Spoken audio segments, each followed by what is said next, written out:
안녕하세요. 사이버안보연구소 소장 이진입니다. 오늘 여기 오신 분들은 사이버 공간에서 유입되는 허위 조작 정보에 대해서 국가 차원의 대응이 필요하다는 것에 충분히 인지하고 계시기에 이 자리가 만들어졌다고 생각합니다. 저는 오늘 해외 유입 허위 조작 정보도 인지전의 한 형태라고 해석하고 인지전과 내러티브에 대해 간단히 살펴보겠습니다. 이번 발제는 그동안 우리 사이버안보연구소의 연구위원이신 가천대 윤민우 교수님 주도로 계속 연구 중인 내용이었고, 기존 윤 교수님의 연구에 기술적인 내용을 추가한 것입니다. 우리는 프레임 기법이라고 명명한 허위 조작 정보를 포착하고 식별하는 그런 구체적인 기법을 소개해드리겠습니다. 마지막으로 이런 기술적 방법을 적용하기 필요한 법제화 필요성을 오늘 발제하겠습니다.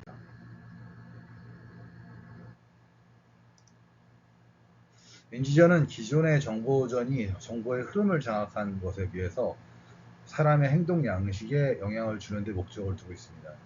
물론 겹치는 영역이지만 여기 현업에 계시는 분들은 인지전이나 정보전, 심리전, 전자전이 모두 융합돼서 실행되고 있음을 잘 알고 계시려 믿습니다. 인지전은 결국 사람의 마음과 생각을 조종하는 것을 목표로 합니다. 인지전도 전쟁의 한 형태이다 보니까 폭력적 수단이 아닐 뿐 다른 전술적 수단을 사용해서 적에게 나의 의지를 관철시키는 과정입니다. 이런 전술적 수단에 뉴스나 책, 소셜 네트워크, 동영상 등 다양한 수단이 있는데 이런 것들을 노드라고 합니다.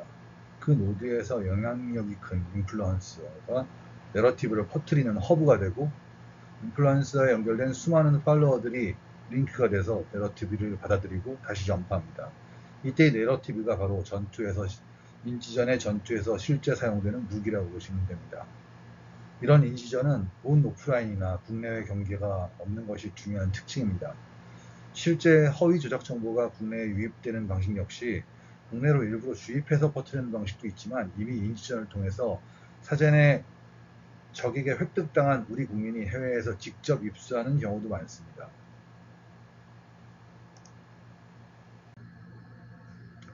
그 방식을 도식화해서 보면은 컴퓨터가 해킹당해서 좀비 PC가 되는 거하고 되게 유사함을 알 수 있습니다. 바이러스에 감염된 좀비 PC들은 언제든지 공격자가 선택한 무기를 퍼나르는 노드가 됩니다. 마찬가지로 인지전을 통해 획득된 일명 유용한 바보들, 이건 러시아에서 주로 사용하는 건데요. 유스풀 이디엇이라고 하죠. 이 유용한 바보들이 인지전의 무기인 내러티브를 전파하는 허브나 링크가 됩니다.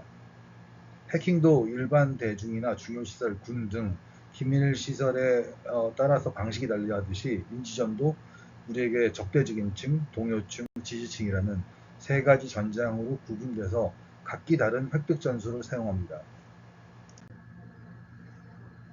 내러티브는 일반적으로는 이야기나 담론 정도로 이해가 되고 있지만, 인지전에서는 영상, 그림, 글을 포함해서 그보다 훨씬 광범위하게 무수한 수와 형태의 내러티브가 존재합니다. 이 내러티브가 인지전에서의 유일한 무기입니다. 이런 내러티브를 정교하게 배치하면은 존재하지 않는 사실도 존재하는 것처럼 대상에게 인식시킬 수 있습니다. 여기 보이시는 오른쪽에 있는 바늘들이 있는데요. 이런 바늘들을 여러 가지 종류의 내러티브라고 가정하면은 이걸 정교하게 잘 배치함으로써 왼쪽처럼 존재하지 않는 구가 있는 것처럼 착시 효과를 만들어냅니다. 이런 방식으로 대중의 인지에 영향을 미치는 것이 인지전의 전술입니다. 제가 여기에 여러 개의 그 내용을 적었지만, 사실 이 페이지에서 중요한 것은 바로 인지전이라는 것은 바로 이 내러티브하고 영 내러티브가 충돌하는 전쟁이라는 것입니다.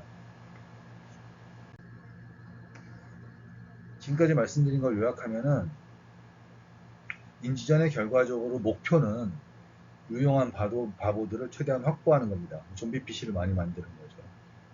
그리고 그렇게 하기 위해서 전략을 세우는데, 전략은 이미 확보된 좀비 PC를 통해서 퍼뜨리고 싶은 새로운 바이러스나 어떤 메시지들이겠죠. 내러티브가 됩니다. 그것을 퍼뜨리는 장소, 전장이 지지층, 동요층, 적대층에 따라서 전장이 나눠지고 거기에 따른 전투 전개를 준비하게 되는 겁니다. 그때 어떤 노드를 확보할지 선택할지를 정하는 건데 이게 이제 전쟁으로 보면은 병력과 전쟁 물자를 준비하는 과정과 비슷합니다. 그리고 나서 거기서 유명한 인플루언서나 이런 사람을 통해서 퍼뜨리는 허브 역할을 하는 중요한 지대가 있는데 여기를 우리는 교두보라고 볼 수가 있습니다. 전투로 보면은 전쟁으로 보면은 그래서 전쟁에서 교두보를 확보하면 그 다음에는 링크를 확대, 즉 공격 거점을 확대하는 거죠. 계속해서 땅을 따먹는 겁니다. 우리 그 세력관을 넓히는 거죠. 그때 유일한 무기가 내러티브입니다. 미사일을 쏠 수도 있고 총을 쏠 수도 있고 대포를 쏠 수도 있고 전투기를 쓸 수도 있겠죠. 하지만 각 전장에 맞는 상황에 맞춰서 그런 무기를 적정한 무기를 사용하는 겁니다. 그 결과로서 저희는 상대 링크, 허브, 노드, 성체라든가 거점, 교두보 이런 것들이겠죠. 이런 것들을 파괴하거나 획득할 수가 있습니다. 이렇게 획득된 전장에서의 허브 링크들은 바로 상대방 인원이 되는 거고요. 그 인원들은 다시 우리에게 유용한 바보들로 확보가 되는 것입니다. 이렇게 해서 전쟁에서 또는 전쟁에서 승리하거나 패하거나를 결정 지을 수 있습니다.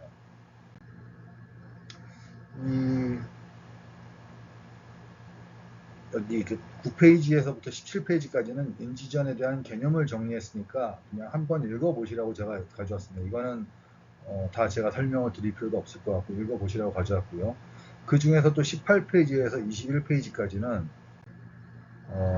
아까 말했던 우리의 전장, 지지층, 동요층, 적대층이라는 세 개의 구분된 전장에서 구체적인 전투 수행 방법으로서 내러티브를 적용하는 전술에 관한 내용입니다. 저희 정리를 해본 거고요. 실질적으로 이렇게 많이 사용이 되고 있다는 것을 한번 설명드리고 싶었습니다. 그리고 마지막에 22페이지에 가면은 이제 저희가 오늘 얘기할 허위 조작 정보에 대한 건데요. 우리 연구소에서는 인지전의 관점에서 허위 조작 정보를 포착하기 위해 구체적인 방법론을 프레임 기법이라고 명명하고 연구 중입니다. 예를 들어서 이제 굉장히 실질적인 예가 될 수 있는데요. 중국의 정보부대 입장에서는 미국, 일본, 한국, 호주로 구성되어 있는 대중국 방어선 쿼드의 약한 고리를 한국으로 보고 한일 간 반일 감정을 극대화해서 한국과 일본을 분열시키는 것을 전략으로 세웠다고 가정해봤습니다. 이때 뉴스나 유튜브, 정치인 및 정치 커뮤니티, 환경단체, 노조, 연예인 등 다양한 노드를 사용할 거고 그 노드에 대해서 동요층에는 후쿠시마 오염수 방류가 주 내러티브를 삼아서 일본을 비난하는 반일 프레임을 극대화하고 또 적대층은 어떻게 보면 지금 이거를 지지하는 층이겠죠. 쿼드를 유지하려는 층에 대해서는 아무래도 일본에 대해서 큰 반응을 못 낼 테니까 내부에 친일파라는 내러티브를 통해서 분열을 이야기하면서 지지층에 대해서는 후쿠시마 오염수 방류가 함께하는 동지로서 중국은 우리와 함께한다. 이런 연대감을 높이는 전략을 사용할 수가 있습니다. 이게 이제 구체적인 사용의 예가 될 수 있는 거고요. 이런 인지전으로서 내러티브 전파를 비교적 쉽게 파악하기 위해 완전한 허위 정보하고 조작 정보들이 뒤섞여 있는 상황인데 앞서 설명드린 대로 인지전의 목표, 전략, 전술, 전장, 노드, 허브, 링크, 내러티브를 식별하기 위한 프레임 기법을 이용할 수 있습니다. 그런데 이런 프레임 기법을 저희가 만든 프레임 기법을 적용하기 위해서는 추가적인 기술적 정보들이 필요합니다. 이게 원소스가 어디인가? IP를 찾아낼 수도 있고요. 출처 찾아내는 거죠. 팩트 체크하는 거죠. 또 어떤 노드를 통해서 들어왔는가. 그 노드에서 누가 허브로 활동을 했는가. 그러니까 인플루언서 중에서 등등. 결과적으로는 사이버 공간의 근간인 컴퓨터 네트워크에 대한 분석이 아주 필수적입니다. 그러니까 이런 필터를 통해서 보면은 쉽지는 않지만 아무튼 좀 더 명확하게 볼 수 있는 부분을 쉽지 않게 지금은 그냥 둥둥 떠다니는 이야기들이어서 거기서 어떤 게 역정보고 또는 허위 정보고 또는 조작 정보고 이걸 구분하기가 쉽지 않다는 겁니다. 물론 한쪽의 입장에서 바라보면 나머지를 다 조작 정보라고 치부해버릴 수도 있지만 그건 뭐 별로 좋은 태도는 아니라고 보고요. 인지전의 측면에서는. 그래서 하나의 예를 들고 싶습니다. 저는 뭐 보이스피싱을 2018년부터 굉장히 오랫동안 수사에 참여하고 있습니다. 보이스피싱에 대해서는 많이 알려진 사실이라서 기본적인 설명을 생략하고 그 실질적인 네트워크 구성과 추적을 중심으로 설명을 해보겠습니다. 일단 조직 구성원이 모이고 피해자에게 전달되는 시나리오들이 인지전에서의 내러티브가 될 겁니다. 뭐 들리는 말로는 연변대학의 심리학과 교수가 뭐 한편에 몇천만 원을 받고 이런 것을 써준다고 합니다. 확인된 사실은 아닙니다.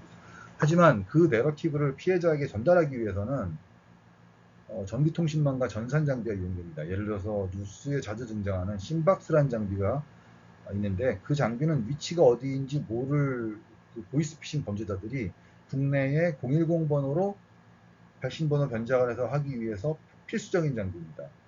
저는 이때부터 경찰이 압수한 장비를 분석해서 2018년부터죠.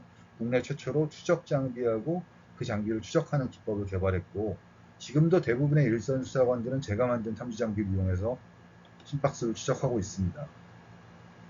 먼저 보통 일반적으로는 보이스피싱을 누군가 당하죠. 당하게 되면 그걸 경찰에 접수를 하게 되고 신고하고 그때 자기가 자기한테 전화를 했던 010 번호를 신고하죠. 그 번호를 추적하면은 어느 통신사의 번호인지 알고 그리고 현재 그 번호가 어느 기지국에 연결되어 있는지 알게 됩니다. 그러면 수사관은 제가 만든 탐지기를 들고 현장에 출동해서 해당 010 번호를 발신하는 장치의 위치를 추적하는 방식입니다. 여기 그림에 보이는 이 부분이죠. 만일 이렇게 탐지된 심박스에 그냥 단순히 지금은 탐지하자마자 특별히 하는 거 없이 그냥 압수해 오고 말고 있거든요. 압수한 것으로 끝이 아니고 거기에 심박스에 감청 장비를 연결해서 네트워크 패킷을 감청하면은 같은 심박스에 연결된 다른 수십 개의 전화 포트들이 음성 통화 내역은 물론이고 IP 연결 정보, 관리 서버의 정보, 관리자 접속 정보까지 실시간으로 알아낼 수가 있습니다. 문제는 이걸 실행하기 위해서는 통신 제한 조치가 필요하고 이는 판사의 영장이 필요한 사안입니다. 저는 다행히도 여러 번 영장을 받아서 집행에 참여했던 경험이 있습니다. 원래는 안 되는데 조직범죄고 일회성이 아닌 지속적인 사기라는 점을 인정받은 경우입니다. 그럼에도 불구하고 제가 개발했던 전문 감청 장비는 사용하지 못했습니다. 우리나라의 모든 감청 장비의 제조, 유통, 사용, 임대 모든 행위는 경통부 장관의 허가를 득해야 하는데 그 허가 요청을 지금 이 사건을 수사 중인 경찰서의 서장이 경통부 장관에게 요청을 하게 되기 때문입니다. 당시 정통부 입장은 어디 경찰서장이 장관한테 이런 걸 보내냐. 최소한 경찰청장 아니면 행안부 장관의 공문으로 요청하라고 했었습니다. 그래서 결국 전문 감청 장비가 아닌 오픈소스 네트워크 패킷 캡처 장치를 해서 프로그램을 이용해서 캡처를 하고 수동으로 분석을 했습니다. 물론 그것만으로도 성과는 꽤 있었습니다. 이마저도 영장을 받는 과정에서 왜 통신 제한 조치 영장이 필요한지 먼저 수사관을 설득해야 되고 그 다음 판사도 설득해야 되고 검사도 설득해야죠. 이래야지 영장이 나오고 집행을 할 수가 되는 거죠.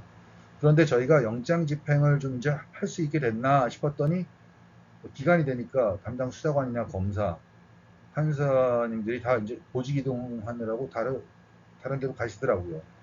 또 처음부터 설명해야 되는 경우가 생기는 거죠. 저는 우리나라 수사기관이 기술이나 능력이 부족해서 수집하지 못하는 건 아니라고 생각합니다. 되려 군사 독재 시절의 기억이 선명한 대한민국은 개인이나 반대 세력에 대한 사찰 가능성을 우려해서 국민 정서나 법제도에서도 감청이나 위치 추적, 개인정보 노출 등에 더 민감하게 반응한다고 생각합니다. 그런데 이상하게 CCTV는 완전히 정착을 했죠.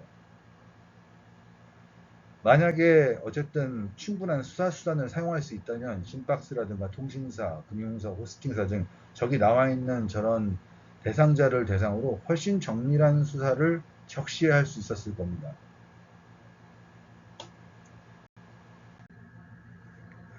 이처럼 우리 연구소가 제안하는 프레임 기법을 적용하려면 기술적인 정보를 포함해서 수집되어야 합니다. 인지전에서도 뭐 우리가 오신트 분석할 때 크롤링을 기반으로 하고 있거든요. 어느 웹사이트라든가 이런 데를 크롤링을 해와서 그걸 오신트 분석 기구를 사용해서 그런 관계들을 분석하게 됩니다. 물론 또 내러티브를 무기로 하는 공세적 방어와 공격에도 다양한 전자적 수단은 필수적입니다. 그런데 지금 못하고 있죠, 정말 이런 것들. 왜냐하면 잘못하면 여론 조작이 될 수 있거든요. 다행히도 그런데 참 시기가 잘 맞는 것 같습니다.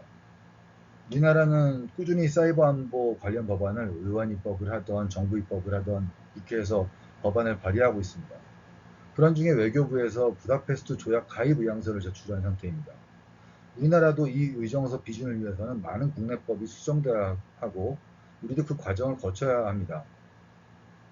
그런데 그 다른 나라들보다 되려 우리나라가 그 과정이 더 험난할 거라고 예상됩니다. 지금이라면. 왜냐하면 지금까지 발의된 법안들은 일반 국민이 받아들이기에는 너무 정부 입장만 대변한 법이었기 때문입니다. 수사에 필요하면 감청도 하고 감시도 하겠다. 그리고 외국 정부와 공조도 하겠다. 공유도 하겠다. 근데 국민은 거부권이 없다. 이 정도 가려면 미국처럼 9.11이라는 큰 사태가 일어나야 국민들의 인식이 바뀌고 우리나라도 그런 큰일이 없이 바꿀 수는 없습니다. 그 운영 주체가 뭐 대통령 안보실이 되느냐, 국정원이 되느냐, 아니면 무슨 다른 기관이 되느냐, 어느 학계나 뭐 업계나 시민사회를 참여시키느냐, 이 정도로는 우리 국민을 설득할 수가 없습니다. 그래서 우리 연구소는 설립 초기부터 사이버 안보 기본법의 내용 중에는 꼭 민주적 통제의 구체적인 내용이 포함되어야 한다고 생각합니다. 그 원칙은 첫 번째로 법 집행기관은 정당한 절차를 거친 경우에 필요한 모든 수사 정보를 신속히 취득할 수 있어야 합니다. 하지만 그 과정에서 분명히 선량한 피해자 또는 뭐 국가 권력에 의한 개인정보 수집은 피할 수가 없습니다. 그렇지만 이 사건 결과 무관한 경우, 무혐의한 경우에는 지금 어떻게 하고 있죠? 여전히 어딘가 수사자료로 남아있을 겁니다. 폐기하지 않고. 최소한 무혐의자들이나 이런 사람들에 대해서는 개인정보를 삭제하지 못한다 하더라도 블라인드 처리는 돼서 언제든지 그 검색할 수 있는 자료로 남아서는 안 된다고 생각합니다. 그리고 그렇게 조회했다는 사실도 우리가 은행에서 6개월 지나면 보통 자기 계좌 조회했다는 사실을 알려주듯이요. 특정 기간이 지나면 어떤 사건 때문에 당신의 정보를 조회했다. 하지만 당신은 무혐의로 판단돼서 이거에 대해서는 더 이상 조사를 하지 않고 개인정보는 블라인드 처리됐다. 그래도 기분 나쁠 수 있습니다. 내 개인정보를 국가가 마음대로 들여다본 거니까요. 그거에 대해서는 뭐 구제 절차, 법적 구제 절차가 있다. 행정소송을 할 수도 있고 하는데 뭐 쉽진 않겠죠. 개인이 이기기는. 그럼에도 불구하고 그런 정도의 절차는 안내가 되어야 합니다. 그 무엇보다도 중요한 것은 이런 모든 과정이 철저히 기록되고 절대 삭제될 수 없는 구조입니다. 물론 데이터는 엄청 커지겠죠. 하지만 그 삭제될 수 없는 데이터라여야만 뭐 최소한 정권이 자기 정권을 유지하기 위해서 악용을 한다거나 아니면 그 악용을 했다 하더라도 방지하지 못해서 했다 하더라도 사후에 처벌을 받을 수 있습니다. 정권은 선거를 통해서 바꿀 수 있으니까요. 그래서 오늘 발제는 원래 주제인 해외 유입 거짓 조작 정보를 효율적으로 구분하기 위해서 프레임 기법을 적용하는 것을 제안하는 것이고 정확한 분석을 위해서는 그 프레임 기법을 적용하기 위해서 각종 전자통신망, 전기통신망 관련 정보 취득도 필수적이고 이를 위해서 역설적이어도 사이버안보 기본법 제정이 필수적입니다. 이것을 기반으로 오늘 부다페스트 협약의 이것을 기반으로 부다페스트 협약의 가입도 승인도 가속화될 것으로 믿습니다. 오늘 토론자 여러분이 좋은 방안을 내주시기를 기대하겠습니다. 감사합니다.